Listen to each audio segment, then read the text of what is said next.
This is the sensation and perception chapter. Lots of pictures, very interesting, but lots to know, so get ready.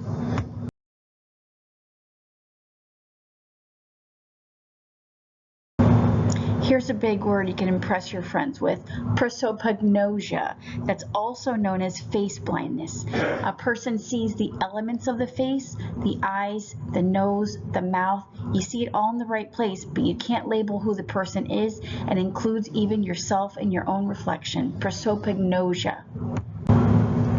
This is the title of the chapter, Sensation and Perception. So you have to know what these two words mean. Sensation is also known as bottom-up processing.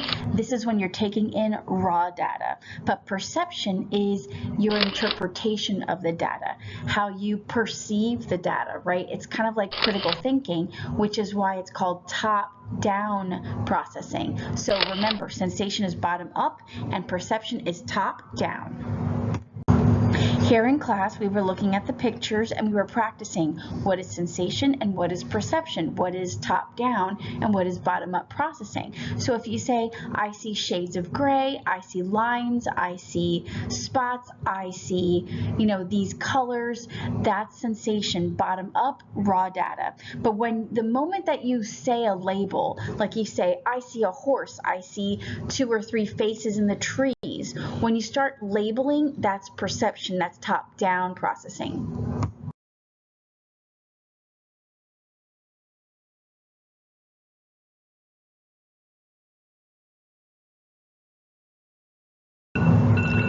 This is a classic picture in psychology. Do you see the young girl, right, her profile image, or do you see the old woman?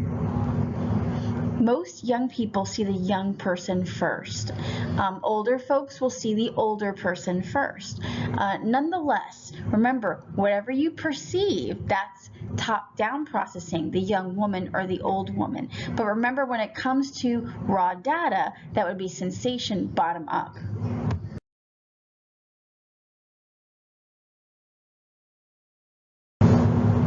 This word transduction should appear a little familiar because we talked about it in the biological basis of behavior chapter. And remember, transduction involves retrieving the data, right? That's like sensation, transforming the data, a stimuli into a neural impulse, and then delivering the data to your brain.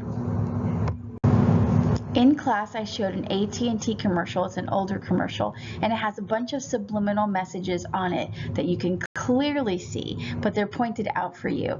So make sure you check that out.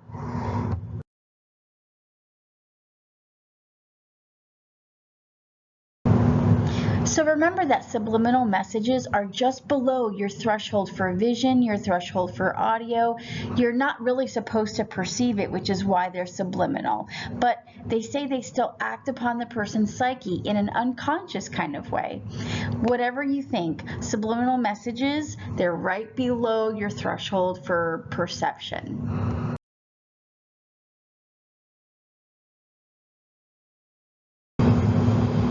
So if absolute threshold is the baseline, what is the JND, the just noticeable difference? That is the absolute threshold. That's kind of like the minimum amount of stimulus energy to perceive that something is different. Like, for example, when you're looking for colors, like for paint, right? White is white, and then there's off-white, and there's mother of pearl, and there's all these other variations of white. The difference between the two kinds of white, that's the JND. And if you think of another example, like a more realistic example, can you tell the difference between different bottles of water, like the difference between Dasani and Zephyr Hills and Avion, for example? Can you tell the difference? If you can, that's the just noticeable difference. The difference between one water and another water is the JND. So don't forget absolute threshold and the just noticeable difference. The word priming from the last slide could be an activation or a memory cue. So a prime could be like a hint. A prime could be a smell. Like if you walk into a place and you smell something, it could remind you of something else. So priming is like an activation, and it could activate like a memory cue. Now, on these we did in class, these are scenarios, and it's your job to be able to talk about what is the research design, what is the hypothesis, what is the IVDV, who's in the experimental group, who's in the control group. Can you analyze the data to draw a conclusion? Is it ethical? Is it valid? Is it reliable? You have to be able to work with research terms throughout the entire course. So we worked on this in class, and the answers are coming up next.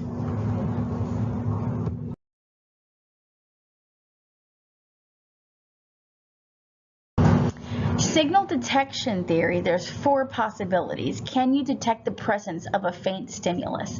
And if we use the example for like your text messages, pretend that you have your phone at school, which most of you do, and you lower the volume or you put it on silent. If you feel it vibrate in your pocket and you pick it up, that's a hit. But if you were too busy like walking in the hallway and it vibrated because someone was calling you or texting you and you didn't sense it, that's a miss. Now, if you think a phone call came in or a message came in and you go to check it and you're wrong, that's a false alarm. But if you don't even bother picking up your phone because you know no one's called you, no one's messaged you, then that's correct rejection. Those are the 4 possibilities of signal detection theory. Weber's law versus Fechner's law. These are 2 terms that kids often get confused. So Weber's law is detecting that there's something different between one picture and another. So up here, if you look at Scarlett Johansson, you might look at the picture, the before picture, and you look at the after picture like, there's something different about her face. There's definitely something different. There's a change. That's Weber's law, the awareness that there's a change, but you're not really sure what it is. Once you figure out what it is, oh, she had rhinoplasty. She did some kind of plastic surgery to her face with her nose, maybe her cheeks, right? That's Fechner's law. Psychological awareness of what the change is Fechner's law. So Weber's law, there's been a change. Fechner's law, psychologically aware of what the change is. Do you know that sensory adaptation and emotion adaptation are related? Check these pictures out. If you stare at the angry picture on the far left of your screen and she looks angry, when you look at the middle picture, it's going to feel a little angry, right? And then you kind of erase it from your mind and look at the far right picture and she looks more scared. When you're staring at the scared pictures and you look at that center picture, she might look more scared to you. This is using context, environmental context, to also assess the perception. Isn't that cool? Okay, so you have to know the parts of the eye, and this is something that you have to do at home. Memorize the structures and the functions of the eye. Here in class, we filled in the different structures and their functions because we need to learn this at home. So it's your job to kind of review and review until you get mastery of this information. Accommodation and blind spot. Remember, the accommodation is the process by which the eye's lens change shape to focus on images near or far. But the blind spot is a point where the optic nerve leaves the eye. No receptor cells are there. But you know what the cool part is? You never even notice your blind spot because your brain fills in the gaps. We're going to learn later that's called closure, but your brain does this for you. Also, don't forget the difference between rods and cones. Rods function in lower illumination, and cones, also in the retina, cones function when there's color. So think of C for cones, C for color. Here are the they're talking about the Young-Helmholtz trichromatic color theory and the opponent process theory, two theories that talk about how we perceive color. And I thought this was an interesting slide. If you're a sports fan, you might recognize the Buffalo Bills in red versus the New York Jets in green. Now, I'm not a sports person, but I thought this was interesting. Could you imagine if you were color deficient in red and green trying to watch this game? You wouldn't know who's on what team. So they gave you in that bottom picture kind of an idea what it might feel like to be color deficient in this way. Watching this game would be really, really difficult. Now, the Young-Helmholtz trichromatic color theory is a theory that says that the eye has 3 color receptors for red, green, and for blue. But the opponent process theory is different. It says that every color has its opponent color, so that when you see the color and it's taken away, you will see the opponent color. The opponent of red is green, the opponent of blue is yellow, and the opponent of white is black. We did a colorblind test in class, and this was like a little video that kind of shows you different ways to detect if a person is color deficient. This is kind of a fun little experiment. It's kind of showing you the opponent process theory. If you stare at that little dot in the center of the screen, you open your eyes and you just kind of soak in that information, soak in those colors. When the colors are taken away, you'll see the opponent of the color. And yeah, that's not the PowerPoint, that's your eyes doing that. The after image effect is also called ghost imaging or image burn-in. It's an optical illusion. It refers to an image continuing to appear if you're in your vision after the exposure has ceased. So we're going to flash, this is what we did in class, we're going to flash a picture and you're going to stare at it for about 10 seconds. When it's taken away and you go to a white screen, you're going to project, you're going to see the opponent of that picture. And it was cool. It was fun. This is a favorite, so it looks like the American flag, right? But there's something wrong with the colors. Of course there is. When you stare at it for about 10 to 15 seconds, when it's taken away from you and you go to the white screen, you will see the American flag as it should be, the red, white, and blue.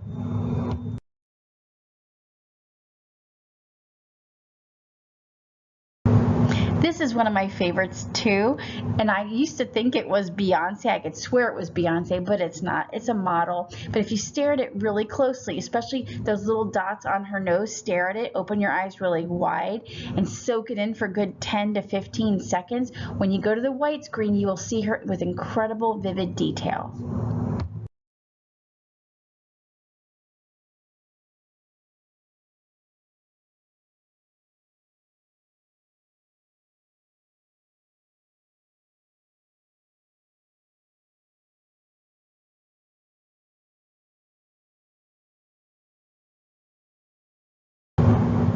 Feature detectors are nerve cells in the brain's visual cortex that respond to specific features of the stimulus, such as shape, angle, or movement. I'll give you an example. My niece drew me a picture, and it wasn't a really good picture. She's also really young. It had pointy ears and some whiskers, so I had to make a guess. It was either a rabbit or a cat, and so I took a guess, and I said, "Oh, that's a really pretty cat," and I was right. What happened? I was picking out features to me that look like cat features. The whiskers and the pointy ears sticking up to me said cat. Feature detectors are like that. They are in the brain's visual cortex that responds to certain things. It could be a shape, could be a kind of a movement. And you say, okay, those people are skating, those people are dancing. There's a fun brain games video that I'm going to show you that tests feature detection. How good is your acuity of vision? Do you have good vision? Here's two words that kids often get confused. Nearsighted versus farsighted. Just remember this. Nearsighted, you see near. Farsighted, you see far. End of story. That was easy, right? Acuity is the sharpness of your vision. All right, you also have to know the structures and functions of the ear. So make sure that you do that at home. I made this chart so you could study the process by which we hear, which is also called audition. So remember to know the structure and functions of the ear, but also how we hear. There's a couple of theories as to how we hear. There's the place theory, which basically says we hear different pitches because they're triggering different places along the basilar membrane. And there's also frequency theory, which is the number of sound waves per second. Different theories on how we hear, but probably the most important word on this slide is decibel ranges. The word decibel is a measuring unit of sound, so you have to know some just generalities about decibel ranges. For example, normal conversation is about 60 decibels, a whisper is about 20 decibels, but anything above 80 to 85 decibels can cause hearing loss over time. So you have to wear your ear protection if you're around very loud noises or heavy machinery that, that's very loud. You gotta be careful. So if you work at a concert venue, you want to make sure you wear ear protection, especially if you're near the speakers or the volume can get very loud. If you're working with heavy machinery like a lawnmower that's very loud all day long, you should wear ear protection also. Here's more examples about why you should wear ear protection. And if you look at those old bands from the 60s and 70s, many of their members have gone deaf, completely deaf, have needed surgery like the cochlear implant to regain their hearing back. You have to know different kinds of hearing loss. Conduction hearing loss is caused by the mechanical systems that conduct sound waves into the cochlea. Now, for this, a hearing aid is going to help. It's going to amplify the sound. For sensory neural hearing loss, also known as nerve deafness, a hearing aid isn't going to help very much. This is the loss of sound caused by damage to the cochlear's receptor hair cells or to the auditory nerve itself.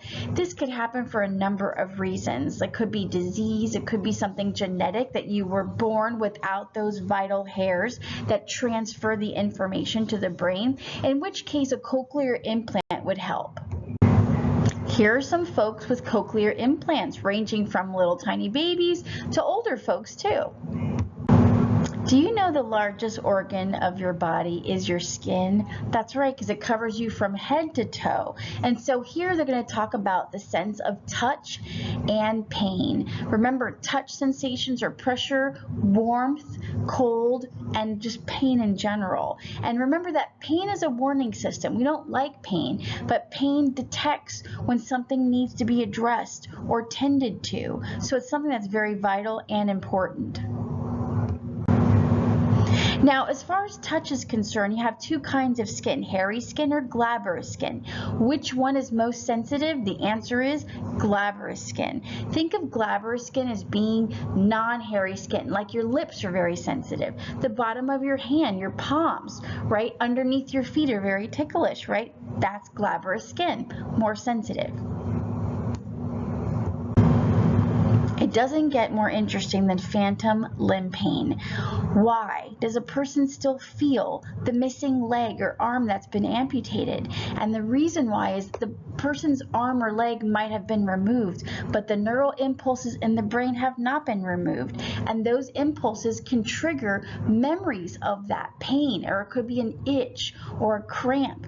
Now, mirror therapy, the cool part is that mirror therapy can help because it tricks the brain into thinking that the leg is back or the arm is back. You could stretch it, you could scratch it, you could do whatever you need to do to remedy the problem. Mirror therapy, it's amazing. And so in class we saw a video about that.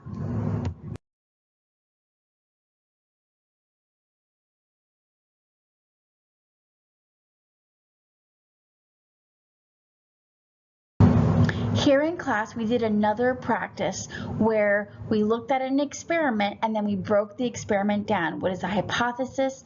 Can you give a null hypothesis, the IV-DV, the controls? Is it generalizable? Be prepared to answer these kinds of questions in class to practice. And the answers are right here so you can check your answers.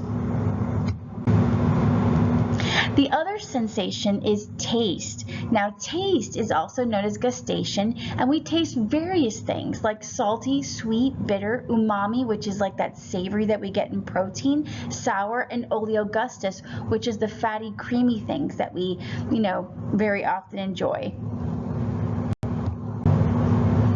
A sense of smell is brought to you by your olfactory epithelium. And smell is a chemical sense. Everything that we take in through the nostrils are chemicals that are in the air. Now, when a person cannot smell, that's called anosmia. Okay, the word is pheromones, body secretions whose odors affect the behavior of members of the same species.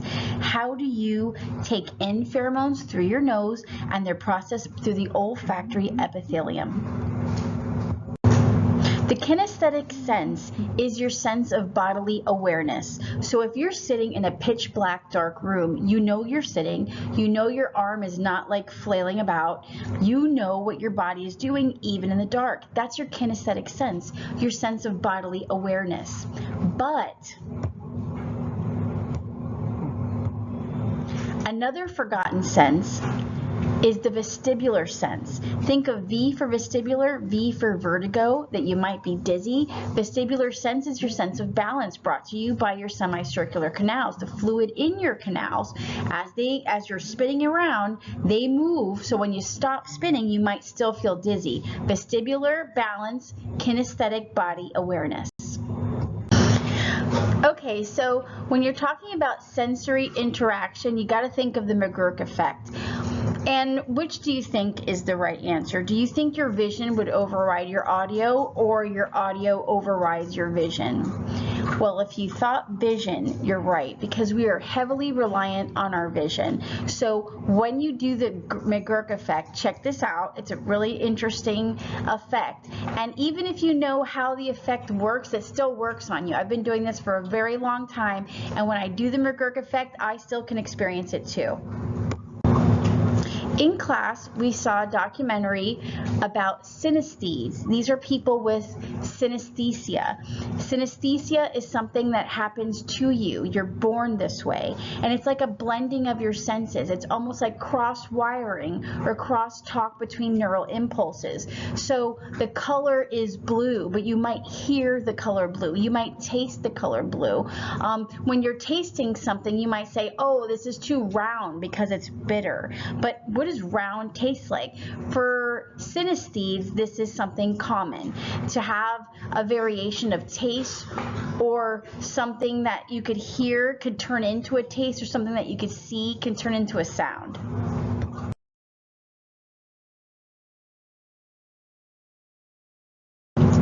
Cocktail party effect is when you are bombarded with stimuli, like at a party, and somebody calls your name and you're like, what? Right? And when you turn around and you say what, you've tuned out everything. It's almost like picking and choosing. You could tune in and tune out the stimuli at will. That's the cocktail party effect. Everybody can do it. Now, inattentional blindness is the gorilla experiment, right? When you're counting the basketballs and you're counting the passes, you might miss something really obvious, like a gorilla crossing the screen. And so you're going to see a couple of variations of inattentional blindness, or the gorilla test.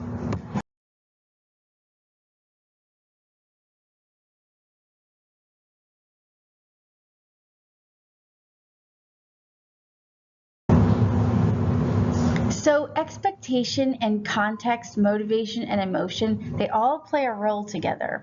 Check out above. See that number 13, or is it the letter B? Well, it depends on the context. If you read the A and then you go down, instantly it turns into a B. But if you're looking at it from left to right and you start 12, then you think, okay, this is 13. So it looks different depending on the context. Is it a letter or is it a number? So remember, perceptual sets, they might not always be the same. You have to look at what's around it, and then all of a sudden it might give new meaning to it. This is an example of context. In the previous slide, I asked you to examine a face. When you look at the face all by itself, it's hard to determine, is the person crying because they're upset, or are they crying and looking this way because they're happy? And now you found out the answer. They're definitely happy. Gestalt's a German word that means whole picture. So if you look at this slide, look at all the pictures around me. Like right above my head, that panda isn't complete, but yet you know it's a panda, don't you? And if you look at the word tie, the word ate, design, clean, dirty, these are all things that are embedded, but you can easily perceive them because we have the magic of Gestalt principle of closure. Do you see a floating white triangle on top of this screen? Well, if you do, that's because it's closure. Your brain is closing and sees this white floating triangle hovering above us. The law of closure is your brain's ability to fill in those gaps. This here is testing the magic of closure. I always grab a random person in class, and I make them read this, and everybody can do it, so can you. It's the ability to fill in the gaps in a figure. So right here, you could read this. According to a research study at Cambridge University, it doesn't matter in what order the letters in a word are. The only important thing is that the first and last letter be in the right place. You could do it too. It's closure. Do those dots look like a pathway to you? If you say yes, that's the law of continuity. Those dots can just be dots, but we can make a pathway. We can make it look like it's connecting the dots into a line. That's the law of continuity. That's Gestalt principle number 2. Gestalt principle number 3 is the law of similarity. Do you know that our brain groups objects together that are the same? Could be same shape or same color, right? Like it's easy for you to perceive the big cross or the plus sign being in squares, right? And then you also perceive the little clusters of circles together, like little groups of 4. That's because our brain closes in things that are similar. Do you know the Gestalt principle number 4 is called figure in ground? The law of figure in ground is when we see an object as a figure set off from a neutral background. So do you see a giant skull on the background of just darkness? That's that middle picture right there. That's the law of figure in ground. Do you see a woman's face, or do you see 2 horses fighting? Figure in ground. Cool, right? If the figure is white and the ground is black, you see a vase.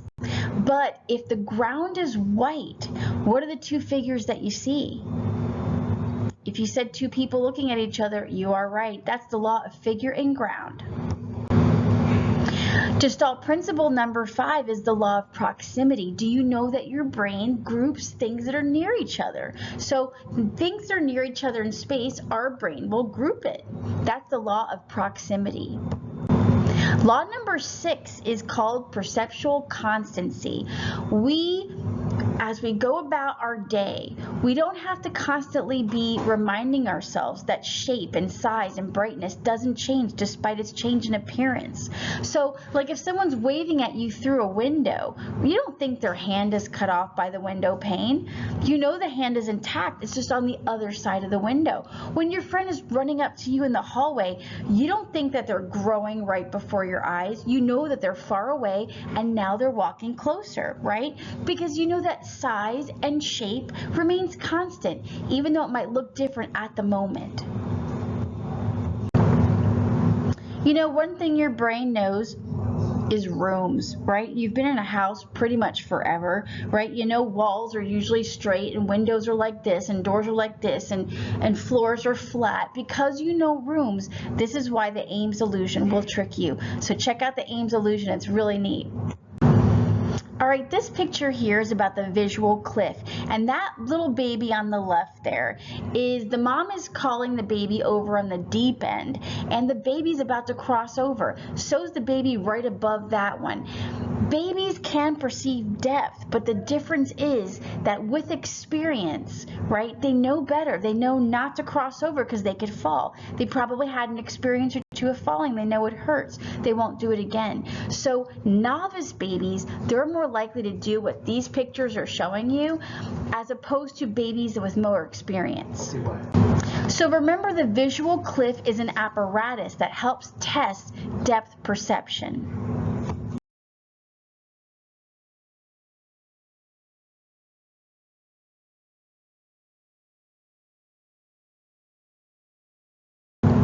Okay, there are 5 monocular depth cues. I'm going to do them very fast. The first one is texture gradient. You could see texture more clearly close than you can far, but when you go far, the texture condenses. That's why the picture right above me, that's a famous picture by Surratt, and if you look at the picture when you're really close, all you see is a bunch of dots, but when you walk away, then all of a sudden it emerges. You see people standing there with umbrellas, you know, in their beautiful gowns at the park.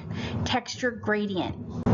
Monocular depth cue number 2 is linear perspective. When those parallel lines that draw closer together at a distance and they converge, that's called the vanishing point. Monocular depth cue number 3 is called relative clarity. Atmospheric moisture, dust, like fog, can obscure what you see. That's relative clarity. Another monocular depth cue, number 3. Monocular depth cue number 4 is interposition, where near objects block far away objects, and we might perceive them as closer. For monocular depth cue number 5 is called relative size. We assume that objects, they keep their size, even though they might look different at the time.